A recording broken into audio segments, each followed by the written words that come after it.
بسم اللہ الرحمن الرحیم. LLB پارٹ 1 کے اسٹوڈنٹس السلام علیکم. یہ لیکچر جو ہے میرا انٹروڈکشن ٹو انگلش جورسپروڈنس 2 پہ مشتمل ہے. انٹروڈکشن ٹو انگلش جورسپروڈنس 2 کا جو ٹاپک ہے وہ لیجسلیشن ہے.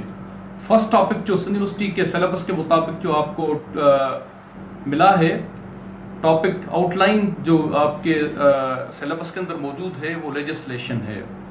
لیجسلیشن کو میں ڈسکس کرتا ہوں، لیکن لیجسلیشن سے پہلے آپ کو انگلش جورسپروڈنس کے حوالے سے تھوڑی سی میں وضاحت کرتا چلوں، اس کو تھوڑا ایکسپلین کرتا چلوں کہ جورسپروڈنس جو ہے یہ دو لیٹن کمپاؤنڈ دو ورڈ ہیں، اور جورسپروڈنس جو ہے اس کے معنی جو ہے اگر ہم اس کو ایٹیمولوجیکلی اگر ہم ڈسیفر کرنا چاہیں، اس کو انڈرسٹینڈ کرنا چاہیں تو ایٹیمولوجیکلی یعنی کہ فلولوجیکل میننگ، لٹرلی میننگ اگر اس کو ہم سمجھنا چاہیں، اس کی ہسٹری کو دیکھیں، اوریجن کو ورڈ کی، تو یہ لاطینی زبان کے دو لفظ ہیں ایکچولی، جو جس ہے اور دوسرا پروڈنس ہے.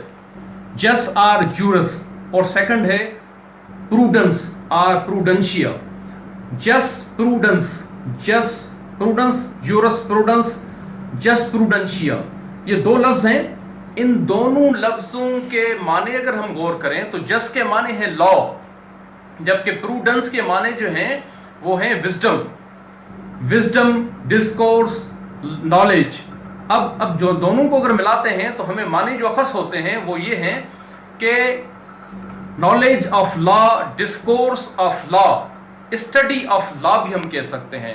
لہٰذا فلولوجیکلی ایٹیمولوجیکلی اگر ان دونوں کے معنی اگر ہم ڈیفائن کرنا چاہیں جورسپروڈنس کو، تو جورسپروڈنس جو ہے یہ ایک اسٹڈی آف لا کا نام ہے. Discourse of law, discussion of law, knowledge of law, wisdom of law کا نام ہے. اب یہ تو فلولوجیکل میننگ ہے جس کو ہم لٹرل میننگ یا ایٹیمولوجیکل میننگ بھی ہم کہتے ہیں. لیکن اگر ہم جورسپروڈنس کو ڈیفائن کرنا چاہیں تو جورسپروڈنس ہے کیا؟ لہذا میں ڈیفینیشنز جو کہ مختلف ماہرین نے جو دی ہوئی ہیں، میں انگلش جورسٹس جو بھی ہیں یا جورسٹ کنسلٹ جو ہیں، ویسٹرن جورسٹ کنسلٹ جو ہیں، ان کی تمام تر ڈیفینیشنز جو کہ میں کلاس میں پڑھا چکا ہوں آپ کو انگلش جورسپروڈنس 1 کے انٹروڈکشن میں، اس میں تفصیل میں نہیں جاتا. لیکن جو نٹ شیل میں جو جورسپروڈنس کی ڈیفینیشن جو سخت موجود ہے وہ یہ ہے study of general principles of law. English jurisprudence جو ہے study of general principles of law کا نام ہے. اب میں آتا ہوں اپنی اصل ٹاپک کی طرف. میرا اس وقت ٹاپک جو ہے وہ ہے لیجسلیشن. لیجسلیشن جو ہے یہ بھی اصل میں لیجسلیشن بھی دو لیٹن کمپاؤنڈ ورڈ ہیں. ایک لیجس ہے اور دوسرا ہے لیٹم. لیٹن لیجس کے معنی ہے لا، جبکہ لیٹم کے معنی ہیں ٹو سیٹ، ٹو میک، پٹ اور سیٹ. یعنی اب دونوں کو اگر ملائیں تو اس کے معنی یہ بنتے ہیں کہ میکنگ آف لاس اور سیٹنگ آف لاس. لیجسلیشن یہ ہے کہ میکنگ آف لاس اور سیٹنگ آف لاس. اب یہ لیجسلیشن کی معنی ہے. لیجسلیشن کو اگر ڈاکٹر سالومن کی ڈیفینیشن میں اگر ہم پڑھیں تو لیجسلیشن کے بارے میں سالومن کا یہ کہنا ہے کہ یہ اصل میں کمپیٹنٹ اتھارٹی کی طرف سے جو لیگل رولز کی ڈیکلیریشن ہوتی ہے، یعنی لیگل رولز کی ڈیکلیریشن کمپیٹنٹ اتھارٹی کی طرف، کسی بھی ریاست کے اندر جو کمپیٹنٹ اتھارٹی ہوتی ہے جب لیگل رولز کو ڈیکلیئر کرتی ہے تو ان ڈیکلیریشن اس ڈیکلیریشن کو، لیگل رولز کی ڈیکلیریشن کو ہم لیجسلیشن کہتے ہیں. یہ کمپریہنسو ڈیفینیشن ہے جو کہ جان سالومن کی طرف سے دی ہوئی ہے. اچھا، یہ لیجسلیشن جو ہے ایک تو ڈائریکٹ لیجسلیشن ہوتی ہے، دوسری انڈائریکٹ لیجسلیشن ہوتی ہے. ڈائریکٹ لیجسلیشن کیا ہوتی ہے؟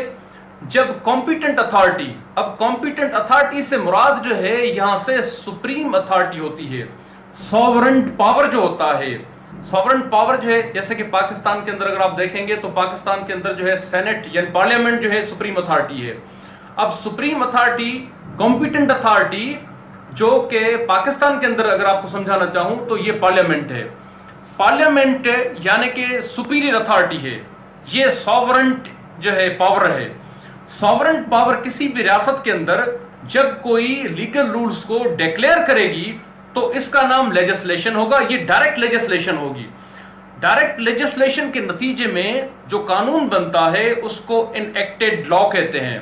جبکہ ڈائریکٹ لیجسلیشن کے علاوہ، یعنی یہ ڈائریکٹ لیجسلیشن ہو گئی جب سپیریئر اتھارٹی، کمپیٹنٹ اتھارٹی جو ہے، ساورنٹ اتھارٹی جو ہے، مقتدر اعلیٰ جس کو ہم کہیں، کسی ریاست کے اندر قانون بنائے تو اس بنے ہوئے قانون کو انیکٹڈ لا کہتے ہیں. یہ ڈائریکٹ جو ہے لیجسلیشن ہوتی ہے. دوسری لیجسلیشن جو ہے انڈائریکٹ لیجسلیشن ہوتی ہے.